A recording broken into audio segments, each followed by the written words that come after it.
Welcome. Welcome. Welcome. Welcome. Welcome. Ba-da-ba-da. Welcome. Welcome. Ba-da-ba-da. Careful, that might be copyrighted. To the GAME.minder report, but I'm doing a satirical case on it. So you're doing something. Welcome to the GAME.minder report. Hey, your welcome, weekly welcome, update welcome. for gaming news for And the week, information. for the week of October 10th. 10-10. You know what that makes tomorrow, Jim? 10, 11, 12. 10, 11, 12. Well, 10, 11, 2012. So 10, 11, 12, Jim. sure. if you believe in, if you live in a pre-Y2K world. It's 10, 11, 12, Jim. Okay. Hi. Hi. How are you? Good. How are you? I'm tired. Yes, you. Your arms must be tired because you flew all the way flew home all from the way LA. Los Angeles, the city of angels. Yeah, it was good. I had a good time. Yes, it's I was at IndieCade IndieCade. 2012. The Cade of Indies. I'll set you up later on to see if we want to talk Yeah, about that a definitely. little bit. I mean, a lot of the games we're going to link to this week are games I saw at IndieCade. Yes. So we're definitely going to want to get into that. But This- before we get into any of that ridiculousness, yeah, what happened this week? Lots of things happened this week. Lots of things. I'm just gonna spitfire a couple things. If you hear about it, we can talk about it. Over the weekend, League of Legends was having their championships, and then it got stalled twice because they kept on having issues with the connections kept on going down, so they had to redo it again. So that was kind of a niche in gaming news right there. Niche, if you will.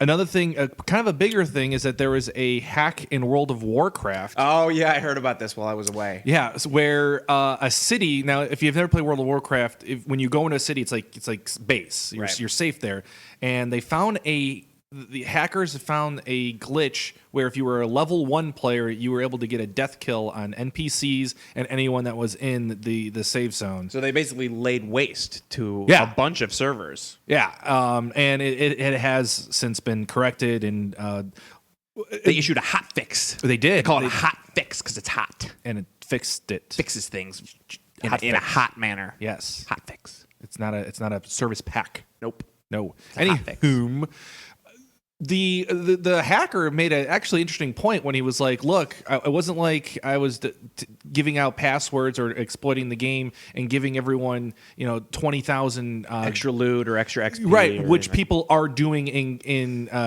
China right now, which is like totally taking away the whole like." Well, I guess that would be the banking difference system. between like a hack and an exploit, probably. Yeah, Kinda, and but not really. I would. Well, I guess here's the thing. I would be more on the hacker's side if all he did was kill the NPCs, but he was killing other players too, which would be a pain in the butt. Yes. So there was that. Yeah. Was something that happened after our podcast yesterday, which is some really big news. By which you mean last week? What did I say? Our podcast yesterday? Sure. Yesterday, well, I only week. Yesterweek. I live in weeks. Yep. Sure. Our podcast yesterweek. Mm-hmm. Cliffy B left. Epic. Yes. You sent me this link this morning. I don't know how I missed this, but Cliff Bleszinski is leaving Epic Games. Blazinski. People think he founded Epic or co-founded. He didn't. He was although he did start there when he was One of the big names. He was one of the big names, and he's been there since he was like 16 or something like that. I don't know how that really works. But he's stepping down, and it makes sense. He said that he grew up in the gaming industry, grew up there, and now that he's an adult, he actually wants to spend some time. And I can remember like when my first job, I was at a golf course, and I was spending like 15, 20 hours there, but mostly because all my friends were there too, so it was like hanging out. But now that you're an adult, and you're like, I don't want to stay at this 20 hours, 23 hours a day. Yeah, well, I mean, he's been doing it for how many years now? Right. Like, he's ready to move on. No, and more power to him. And he did really. Jazz Jackrabbit was his first one of his first games, and my sister loved that game. Nice. That was one of my sister's first games, and Unreal was one of my first person shooter games. Oh, you don't have to remind me. Yes, I know when Jim and I were roommates. Gemini. I am a Gemini. Jim and I were roommates for a short while, and this guy was unreal on the Unreal. I was. He was quite the master of the servers. Yeah, keyboard and mouse. I was awesome at, and now I can't do a thing with a controller. Well, what you gonna do? Let's circle back to this when I talk a little bit about IndieCade. Okay, but yeah, that's let's see. Was there? I think there was one more. Oh, real quick. Well, two things real quick. I know that we were always talking about the Zynga bashing. Zynga's stock came out as the stock was said to be $2.46 worth, and they're trading at $2.43. So basically, their stock is worthless at trading. Yep. So just their woes keep on going down and down. And Cityville, their Sims clone is supposed to be coming out soon, and investors aren't very, it's not a blip on the radar for Zynga. Not happy investors. And then finally, I know it's only 18, but it's still, whenever this happens, it's never good, and your thoughts go out to them. But THQ has closed their Australian branch. Seems like we're reporting on a lot of people closing. But this is a doors. different one because they signed a new deal with their. They signed the new deal. Yes, they did. That's amazing. They signed a deal for a new distribution agreement with All Interactive Entertainment, thereby making its Asian Pacific office based in Melbourne defunct. Interesting. So it wasn't like they're closing because of economy or lack of need. It was just they just switched one to the other, and so 18 people lost their jobs in Melbourne. Walk with me on this one. Melbourne is in Australia. Word. And Australia, it has been announced, will be getting their own Penny Arcade Expo. Correct.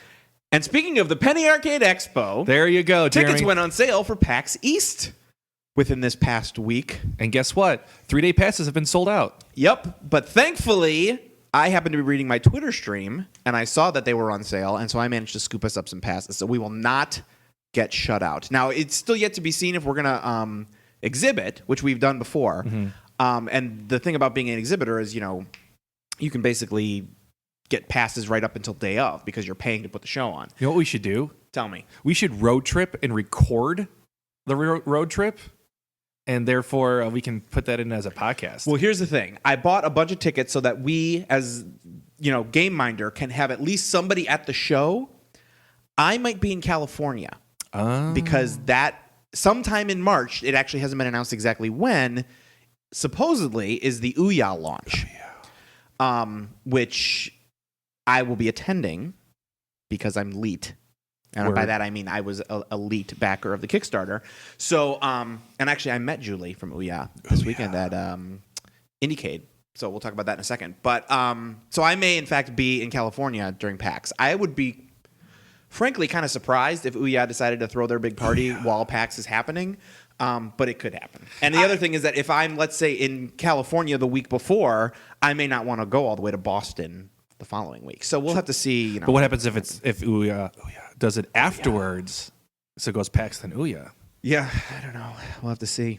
We'll see. I would be surprised if they don't do it. I would actually think Ouya would want to would want to be present at PAX. Oh yeah, yes. That's what I think. I definitely think that the Ouya is going to want to be at PAX, and so it would be shocking to me if the Ouya was going to try and do their launch party at the same time as PAX. Okay, well, you talk to me about IndieCade. All right, so IndieCade. IndieCade, for those who do not know, IndieCade is basically sort of the way that they build themselves is the Sundance of gaming. Okay, which means it's essentially a place for the seldom heard alternative, independent voices of gaming to have a place to sort of get together. It's actually three things. There's the Indie Exchange, there's the IndieCade Conference, and then there's the IndieCade Festival. And they all sort of take place at the same time. The conference is for about like 200 to 300 indie developers, and so we attended that. And the Indie Exchange is for people who have submitted their games to be judged by IndieCade. We submitted Uncle Slam. It was not picked as a finalist, unfortunately, but we did show it off, and some people enjoyed it. And then finally, there's the IndieCade Festival, which is actually open to the public, so people can come and play all the various games and what have you. And I just really wanted to highlight a bunch of the games that we saw while we were there, because there's some really interesting stuff happening. Now, some of these games are going to be in GameMinder because they are, in fact, games that GameMinder would track. Some of them are just not. So a good example of one that's not is a game that John and I played, which is called Open Source. Mm-hmm. And what it actually is it's an alternative view of Pong. So it's Pong. Okay. So there's a TV. Yes. With Pong. Is it a CRT TV? The characters, like the actual paddles, are human bodies that are tracked with two Kinects facing opposite ways. Okay. And the way that you just determine how to move is based on audio. So you wear headphones and you stand in front of the Kinect, and based on where the sound is, that tells you where the ball is, and you have to move your body to hit the ball back. Oh. It was actually really quite interesting, and it was actually also a thread at IndieCade this year. A lot of people using audio as an alternative control scheme. So, like, for instance, there was a game called Blindside, which is an iOS game, and this is a game where there is nothing at all on the screen. You put on headphones, and you move yourself around, and based on where you move, the audio tells you what's happening. It's like you've woken up in a house, the power is out, and it's like a survival horror game, but you don't get to see anything. It's all in the dark. And isn't it like something like you do have like your sister helping you out a little bit or something like that? Something like that. Okay. I watched like the quick little trailer, and I bought it and downloaded it, but I did not have time to play it yet because I didn't have a good set. And this of game has headphones already with me. came out, though, unfortunately. This game is out. Well, it's not unfortunate. Well, I mean, it's fortunate for them. It's fortunate for them, but unfortunately, it's not something that we can it's not track something you would track GameMinder. in GameMinder. But along the lines of some games that you can track in GameMinder, so there's a company out there called Ragtag Studio. I'd have to find out exactly what other games they have released, but their next game is something called Raise the Dead. RAY''S. Ray is the main character, and he's the dead. He's a zombie. And he basically has this big green light bulb on the top of his head that allows him to drag other zombies around with him, sort of RTS style. And he basically goes around raising these zombies, and he has to build up enough zombies to take on the people in this trailer park. It's very rough at this point, prototypical, as it were. Kind of like a reverse tower defense? Yes, kind of like that. Kind of like That's that. a good idea. And the art style is amazing. It's really, it's totally worth it. And like I said, it's very much under development now. I don't know that they have a specific release date in mind yet, but that is in GameMinder to be tracked. There's also an iPad game I played called Tengami by a company called Nyam Nyam. Yes. Nyam Nyam. Yes. And they were staying at the same travel lodge as us, so we chatted with them a little bit over breakfast the one morning. Travelodge. The Travelodge in beautiful downtown Culver Culver City. City. And this is a game where it's essentially the gami comes from origami. Like Correct. the pages are sort of it's kind of like a pop-up book with like a sort of the Japanese folded paper kind of aesthetic going on. And you are, in fact, a sort of samurai paper character that explores this world. And what was interesting about it, aside from the fact that, one of the cool things about almost all the games at IndieCade is they all have got a very specific aesthetic and flavor to them. Like, most of these games are not simple games, but they feel simple. They've got beautifully constructed graphics, art, music, sound. All of these things really contribute to what feels like a very simple experience, but it is actually quite complex. Yeah, when I did some research on Tengami, one of the things that people were writing about was not only just the art, but it was so in tune or authentic to traditional Japanese artwork, which just in itself is worth the time of playing just to enjoy the artwork. It was super awesome. Cool. Another game we saw was a game called Telepath Tactics, which is basically a tactics game, sort of like a Final Fantasy Tactics or something along those lines, turn-based. And but its sort of specialty is the fact that all of your characters have various telepathic abilities. So they could be like pyromancers, necromancers, all these sorts of things. And it actually had terrain that actually played a more active role in the game than I guess typical tactics games do. Now, I'm not a huge tactics person, but one of the things he talked about is, you can use your telepath to actually push a character off of a mountain and into lava. It can be one of the things that you do. And it's a very almost fully realized game at this point. I think he's planning it for sometime in the next 6 months. But so that was another really good one. I'm going to talk about one more, and then we can sort of move on. But the last one is called Nevermind. Now, this was developed by a woman named Erin Reynolds, and it was part of her master's thesis, her MFA thesis. And the concept is it's a survival horror game. And you play sort of as a psychologist or psychiatrist, a doctor, who travels into the mind of your patients who have suffered some sort of trauma, and you need to explore their subconscious and piece together what the trauma was that has essentially shattered their mind. And once again, I say, as I was saying about Tengami, the sound design, the artwork, the music, everything about this built. And they only built out one full level so that you could play it all the way through, but they have plans to make more. It really was very effective. And the fact that I was playing it in a tent with people all around me, and I was still completely engaged in the narrative and the strangeness of it. Really speaks to how great it was. Yeah, if you go to her site, she has some information about the game. She is a like you said, grad student at University of Southern California, USC, and she because of that, she was able to work with some really professional developers that came and helped out with the development group that they have, and other developers, really smart young kids in college that helped collaborate with her and stuff. So, and I haven't even gotten to the punchline yet. Oh, because this game has a very unique hook, and it is this: you play the game wearing a heart monitor. As you play the game, the more apprehensive and stressed you get, the harder the game becomes. So you need to essentially, she sees the game as being a bit of a tool to help you learn how to sort of control these feelings of anxiety and what have you. And the game is constructed in such a way to really mess with that stuff. It's got some surrealistic kind of things going on. It's got things where you'll walk in and you'll get screamed at. You really are truly exploring the innards of this person's mind while trying to piece together what happened to them. And if you're having a hard time with it, the game knows, and the game is going to make it more difficult on you. And I played through an entire level. It took me about 40 minutes, and I'm really interested to see where this goes, because I think it's really I'm just thinking about that. That would be, I know that you would have to buy an external thing, but I'm sure in 10, 20 years when we're talking about the new controller out there, it's not just dual shock feedback anymore. It's you're holding it in monitor. It's like if anyone's ever played, this is gross, but if anyone's ever played multiplayer with me, and then it's your next turn, and you have to use exactly what you're talking about. And you have to use my controller. My controller's drenched. Like, yes, I am so into games sometimes, but or maybe I need to see a doctor. Not a hygienic guy, you are. It's clean. It's not like I'm like It's very sweaty. So anyway, so that was those are just some highlights of my experience at IndieCade. We met a lot of other developers.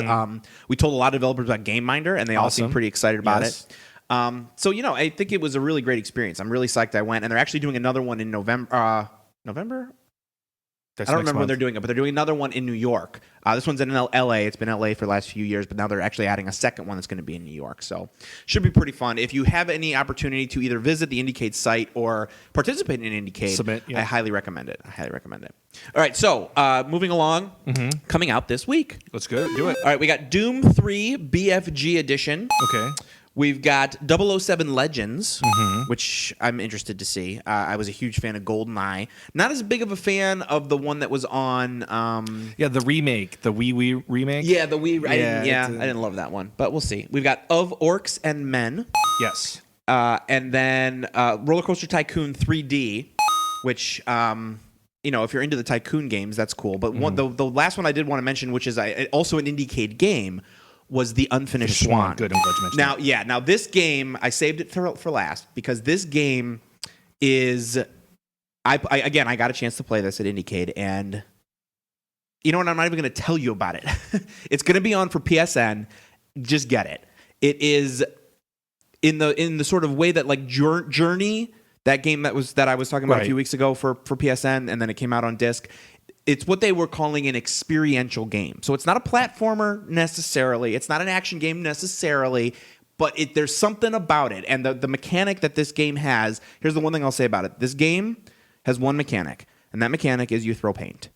Yeah, yes. And it's super cool. Yeah, when I originally put that game in there and I read about it, like the first thing I did was I sent it to our developers. I was like, check this out. This looks really cool. And they were both really interested in it. But what is your pick of the week? Yes, finally, we'll just swing through these real quick. My pick of the week this week is Angry Birds Star Wars. Of course. I mean, I just spent all this time with IndieCades. Now I gotta talk about a big, huge seller, and I'm a big fan of Star Wars and a big fan of Angry Birds, so there you go. What about you, Jim? Mine is a game that touches at the strings of my childhood. He-Man, the most powerful game in the universe. I saw this go in. That looks awesome. Yes, I can't wait. Awesome. All right, well, that's going to do it for the GameMinder Report this week. To view the show notes for this episode or to follow any of the games mentioned today, don't forget to visit GameMinderReport.com/21. Yes, and to follow all the news about GameMinder or games that you got entered, go follow us on Twitter at GameMinder, or check us out at Facebook at Facebook.com/GameMinder. And to follow all your favorite upcoming games, don't forget to visit GameMinder.com or download the GameMinder app for iOS or Android. Yes. So You forgot your script again, didn't you? Sure did. And finally, don't forget to buy all your games through the website or app, because every game that you buy through GameMinder helps keep us in business, and it helps keep the GameMinder Report on the air. So with that, I'm going to go ahead and sign off for the GameMinder Report. I'm Jeremy. And I'm Jim, reminding you, Don't forget to play.